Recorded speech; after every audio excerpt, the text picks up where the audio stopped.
بارها سرور دولت تأکید کرده است که ما باید ارزش‌های ملی را حفظ نماییم، زیرا در زمان جهانی شوی آن ملت هویت خویش را پاینده نگاه داشته می‌تواند که افراد آن در روحیه خودشناسی و میهن‌پرستی تربیت یافته است و به آثار نیاگان خود ارج می‌گذارد.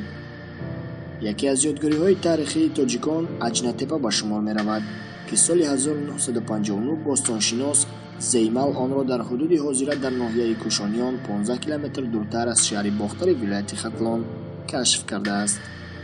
طبق معلومات‌ها اجنتپه تقریباً 100 سال فعال بوده، تخمیناً در عصر 7 هنگام استیلای عرب‌ها تدریجاً خراب گردیده است. در حدود اجنتپه بسیار بازیافت‌ها از قبیل سفال، مصنوعات شیشگی، فلزی و سکه‌ها یافت شدند. حفریات اجنتپه اهمیت علمی داشتن نخستین یادگاری بلویی در آسیای میانه است که پورا تحقیق شده است.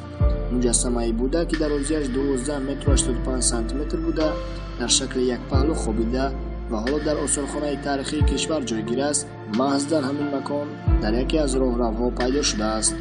برای چی مردم این مکان تاریخی را اجنتپه مینامند؟ به قول مردم بعد استیلای عرب‌ها این مکان به خرابزار تبدیل می‌گردد و شکل تپه را می‌گیرد. در باران‌های پی در پی در این مکان یک غار پیدا می‌شود که بعد چند یک نفر این غار را دیده داخل آن می‌گردد و مجسمه بوده را دیده ترس او را وادار می‌سازد که از درون غار در حال براید.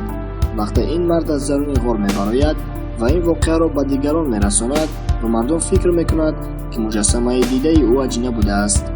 از همان وقت مردم این مکان تاریخی را اجنتپه نام می‌برند و این نام تا زمان ما آمده رسیده است.